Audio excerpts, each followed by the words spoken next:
The book of Exodus, chapter 1. Now these are the names of the sons of Israel who came into Egypt. Every man and his household came with Jacob: Reuben, Simeon, Levi, and Judah; Issachar, Zebulun, and Benjamin; Dan and Naphtali; Gad and Asher.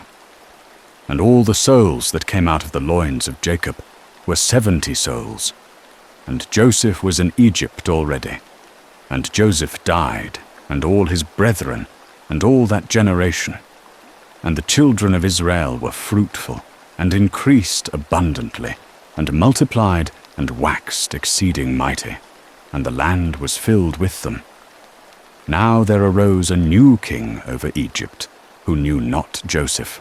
And he said unto his people, Behold, the people of the children of Israel are more and mightier than we. Come, let us deal wisely with them, lest they multiply. And it come to pass, that, when there falleth out any war, they also join themselves unto our enemies, and fight against us, and get them up out of the land. Therefore they did set over them taskmasters, to afflict them with their burdens. And they built for Pharaoh store cities, Pithom and Ramses. But the more they afflicted them, the more they multiplied, and the more they spread abroad. And they were grieved because of the children of Israel.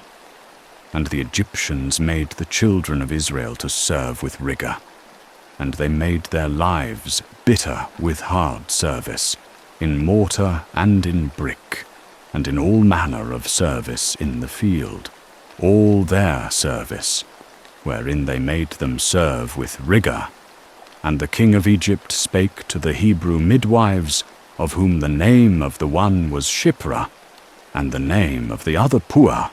And he said, When ye do the office of a midwife to the Hebrew women, and see them upon the birth stool, if it be a son, then ye shall kill him.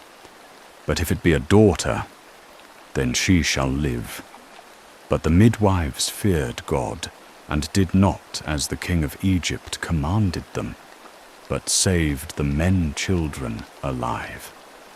And the king of Egypt called for the midwives, and said unto them, Why have ye done this thing, and have saved the men children alive? And the midwives said unto Pharaoh, Because the Hebrew women are not as the Egyptian women, for they are lively, and are delivered ere the midwife come unto them.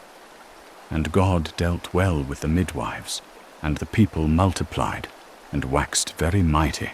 And it came to pass, because the midwives feared God, that he made them households.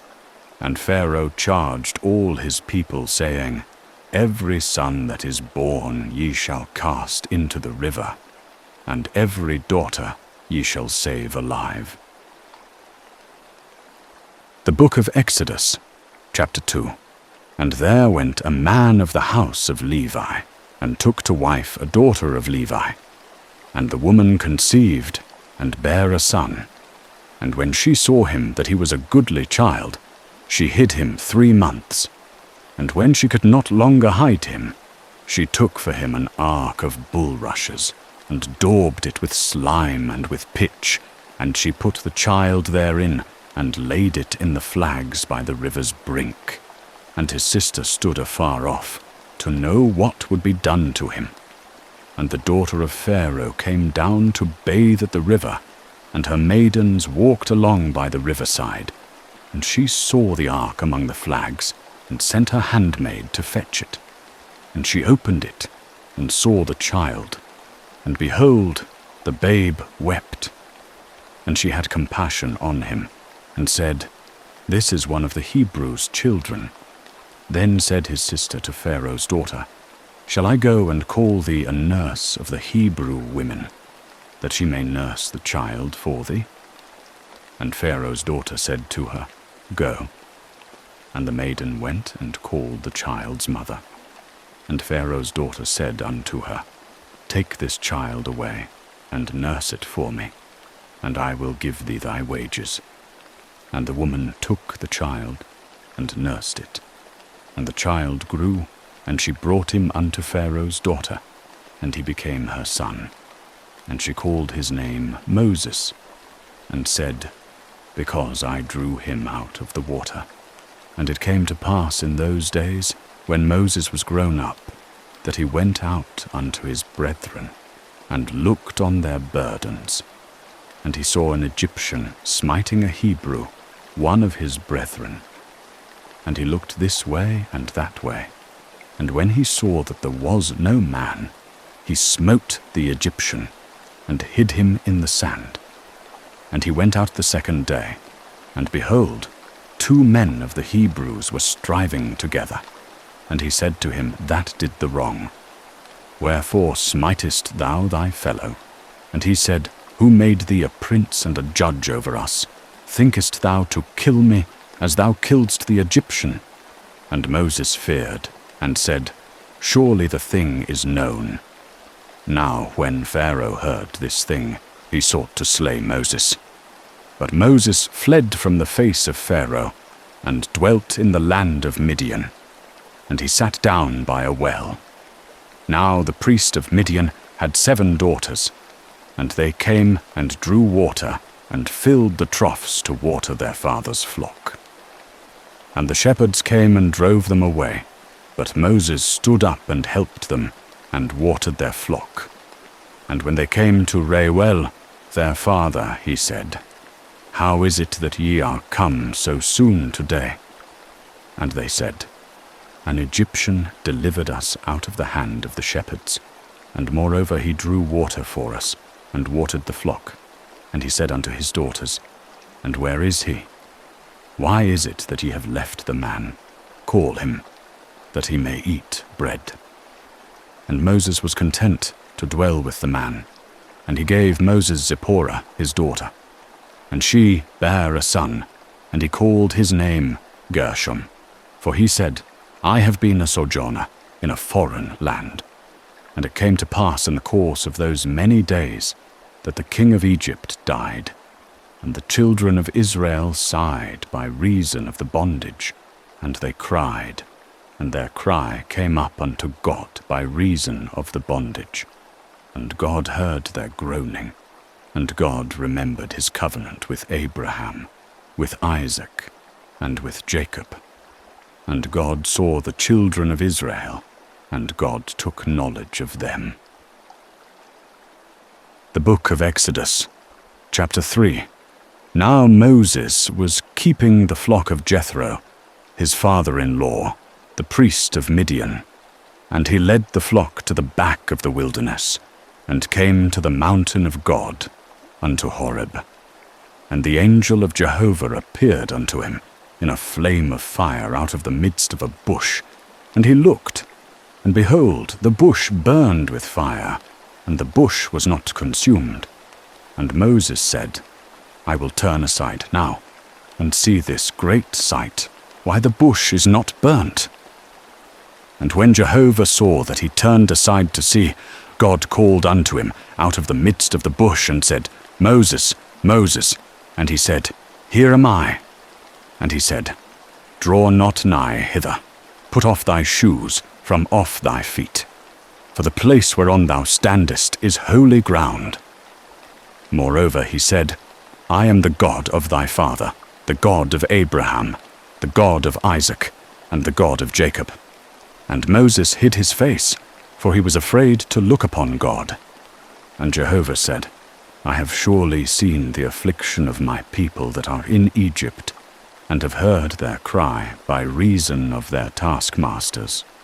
For I know their sorrows, and I am come down to deliver them out of the hand of the Egyptians, and to bring them up out of that land unto a good land and a large, unto a land flowing with milk and honey, unto the place of the Canaanite, and the Hittite, and the Amorite, and the Perizzite, and the Hivite, and the Jebusite. And now, behold, the cry of the children of Israel is come unto me. Moreover, I have seen the oppression wherewith the Egyptians oppress them. Come now, therefore, and I will send thee unto Pharaoh, that thou mayest bring forth my people, the children of Israel out of Egypt. And Moses said unto God, Who am I, that I should go unto Pharaoh, and that I should bring forth the children of Israel out of Egypt? And he said, Certainly I will be with thee, and this shall be the token unto thee, that I have sent thee. When thou hast brought forth the people out of Egypt, ye shall serve God upon this mountain. And Moses said unto God, Behold, when I come unto the children of Israel, and shall say unto them, The God of your fathers hath sent me unto you, and they shall say to me, What is his name? What shall I say unto them? And God said unto Moses, I am that I am. And he said, Thus shalt thou say unto the children of Israel, hath sent me unto you. And God said moreover unto Moses, Thus shalt thou say unto the children of Israel, Jehovah, the God of your fathers, the God of Abraham, the God of Isaac, and the God of Jacob, hath sent me unto you. This is my name forever, and this is my memorial unto all generations. Go, and gather the elders of Israel together, and say unto them, Jehovah, the God of your fathers, the God of Abraham, of Isaac, and of Jacob, hath appeared unto me, saying, I have surely visited you, and seen that which is done to you in Egypt. And I have said, I will bring you up out of the affliction of Egypt unto the land of the Canaanite, and the Hittite, and the Amorite, and the Perizzite, and the Hivite, and the Jebusite, unto a land flowing with milk and honey. And they shall hearken to thy voice, and thou shalt come, thou and the elders of Israel, unto the king of Egypt, and ye shall say unto him, Jehovah, the God of the Hebrews, hath met with us. And now let us go, we pray thee, 3 days' journey into the wilderness, that we may sacrifice to Jehovah our God. And I know that the king of Egypt will not give you leave to go, no, not by a mighty hand. And I will put forth my hand, and smite Egypt with all my wonders which I will do in the midst thereof. And after that he will let you go. And I will give this people favor in the sight of the Egyptians. And it shall come to pass, that when ye go, ye shall not go empty. But every woman shall ask of her neighbor, and of her that sojourneth in her house, jewels of silver, and jewels of gold, and raiment. And ye shall put them upon your sons, and upon your daughters, and ye shall spoil the Egyptians.